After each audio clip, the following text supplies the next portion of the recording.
Hey, what's happening, all you samurai out there? I'm Duuz-Diz-Din, and I'm coming at you with another review of Samurai 8. This time, it's Chapter 15, titled Hachimaru's Samurai Way. I'm kidding, it's just Hachimaru's Way, but a very somber opening where we see the gravesite of Dr. Furuta. He has laid to rest. May he rest in peace, watching over Hachimaru and the path that he takes to becoming a true samurai. And, honestly, this kind of fills Hachimaru with a lot of determination. Determination to take down Ada. And what he needs in order to take down his enemy is to know his enemy. And that's why he asked Daruma, "Tell me what you know about Ata, your former student." So Dharma, is just like, look, I'll tell you, but first you need to know what the condition that our universe currently is in, and that will help lead into Ada, his motivations, and his purpose. And Hachimaru's filled with a real sense of determination. He's ready to go forward. He has his purpose. He knows his path, and he is all too ready. So they open up their keys. God, every time I see these keys, which are basically their spinal cords, it's so weird. It's weird to look at, because their heads split in such a unnatural way. I know they're, cyborgs and all that, but it's weird. It's friggin' weird, man. But Hachimaru opens up, they kind of link together, kind of like a friggin' link cable, or, when you plug in a hard drive to your computer or something. It's just kind of odd, but it's the best way to transfer a lot of information to Hachimaru quickly. So they enter into Daruma's consciousness, and he starts to display these holographic imageries, one of which is a skull, where I'm just like, dude, you don't have to be so overly dramatic with this crap. But, he talks about how samurai once served the god Akala, who, the god of war, battle god, whatever. And how they always preached, Akala always preached, there was one man who always preached about how to use these techniques, and created all these various different schools under the Lord of, how there was this Lord Akala, how there was a samurai who served under him, who opened up his own school, and this man was named Kala. So Akala, the great Lord Akala, and his servant, the samurai Kala. A man who possessed a lot of power, and he could destroy whole planets with one single blow and all that stuff. And currently, he is apparently out there just destroying planets, just up and decimating entire planets. So we on some Dragon Ball Z shit. So this new school, this Varishka school, the school that Daruma subscribes to, they're all a part of this quest in order to stop Kala and the destruction that he's wreaking across the galaxy. And the leader, the person we saw during the very first page of the very first chapter, that one black woman who Daruma was answering to and sent on this quest to find the various keys. She has been going out doing her best to stop Kala and his onslaught. Unfortunately, somewhere down the line, as is per usual when you have stuff like this, they were betrayed by one of their greatest members, and who became Kala's right-hand man, and that was Ata the Unparalleled. And, naturally Hachimaru questions, why did he betray you? But Daruma doesn't quite seem to know the full answer. He says that, there were a lot of reasons that led up to it, but Dharma feels like he did it out of selfishness. While Ada was in fact strong, he continued to try to get stronger through the Uchisama school. Strong enough to destroy planets. So it's basically because he just wanted more power. But that doesn't quite gel because the way Ada spoke earlier, he made it sound like he was felled in battle and he just wanted that power so that he would never feel that weak again. It's almost like something happened, he got struck down, and his pride or his determination or something, like he lost someone, made him want to just go forth and just gain more power so that he would never lose again. I feel like there's something a little more tragic to it than he just wanted strength.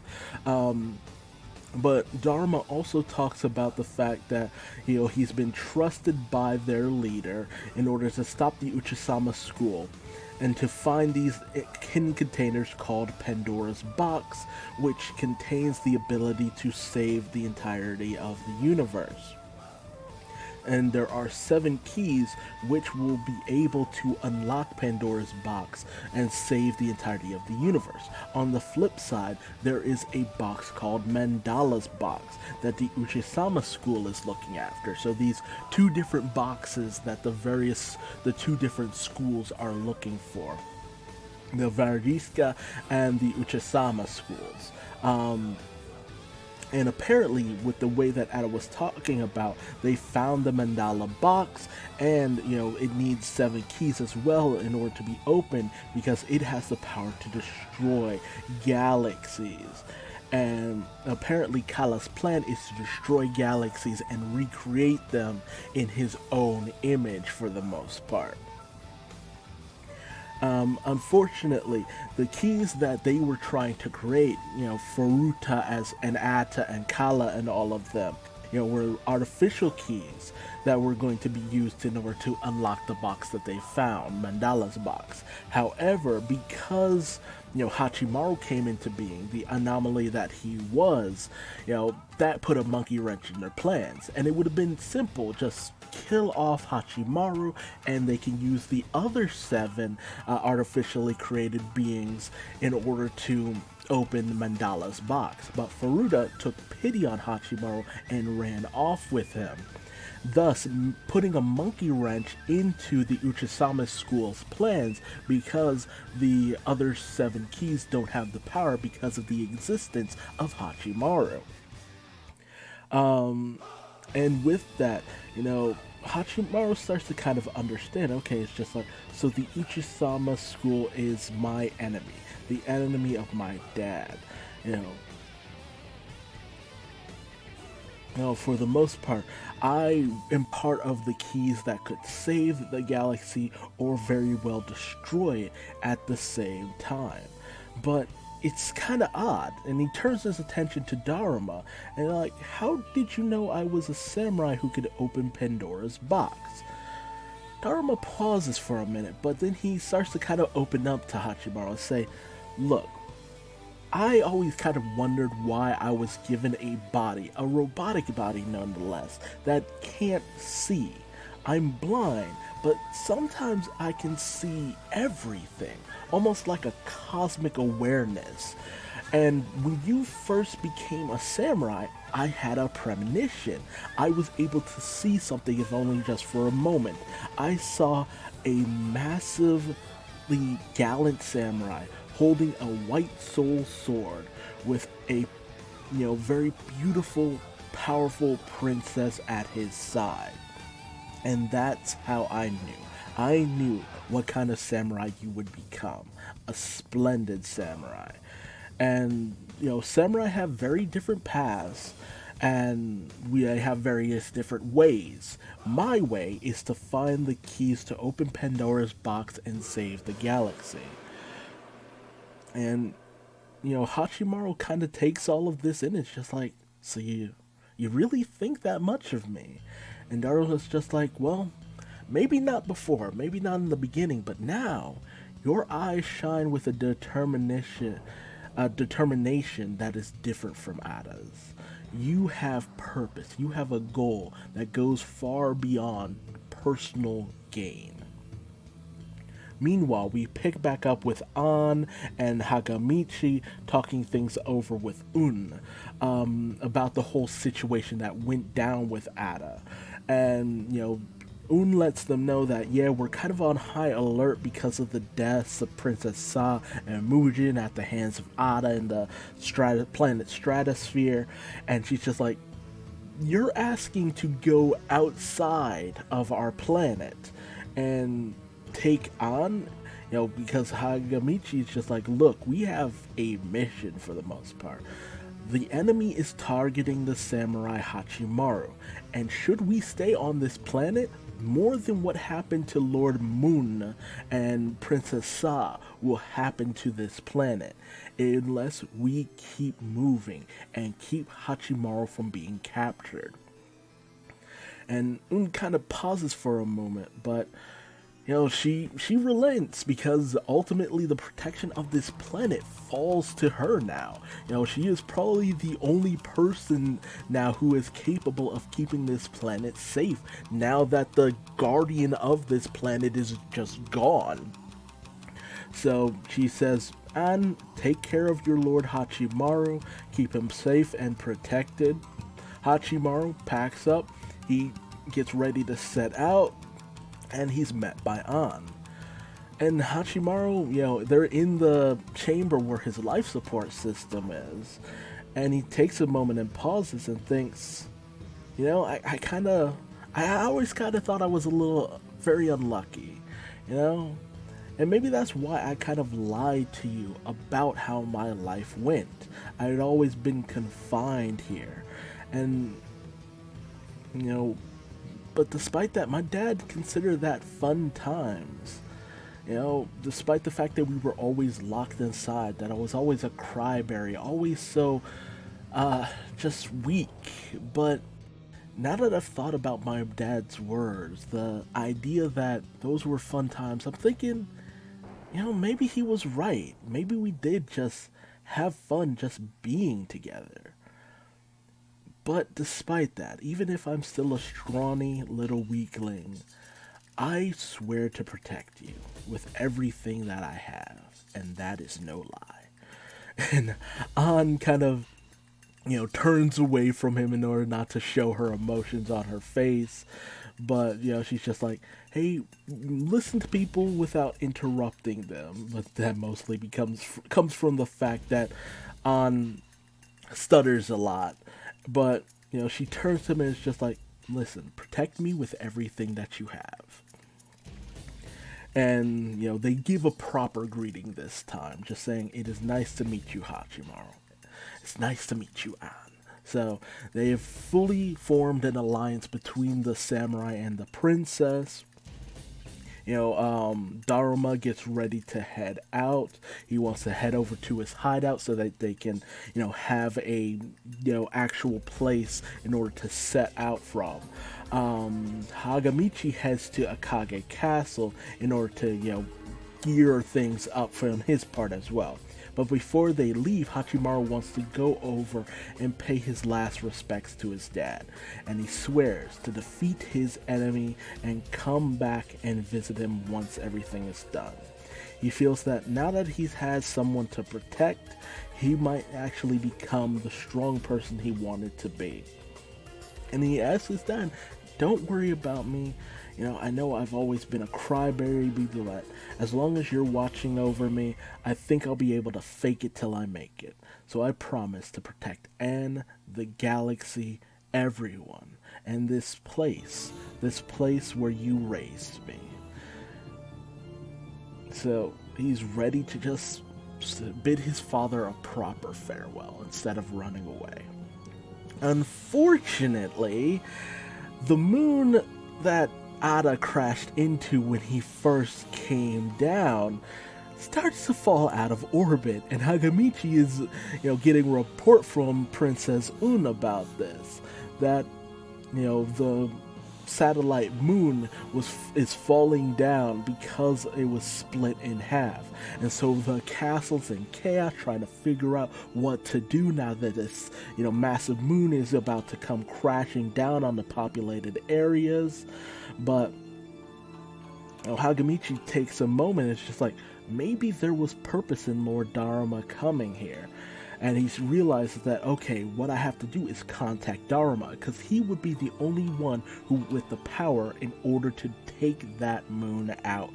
So he contacts Dharma. Dharma realizes, okay, that was the present that Ada had left me. Cheeky little shit. But Hachimaru's just like, oh, what should we do about this? But Dharma's just like, okay, calm down, Hachimaru. I will teach you one of my most powerful moves, and this will be your first step in saving the entirety of the galaxy, namely protecting this planet. So we will end up doing this from my hideout, and we see a massive turtle-like holder come bursting out of the ground. That is Dharma's holder, which makes a lot of sense because Mugen had this giant kind of Tengu holder that was able to form around him and create this massive being. So it makes sense that Dharma would also have something akin to that. So he's ready to fly out and take out that moon. Man, things just continue to get very galaxy-busting levels of ridiculous.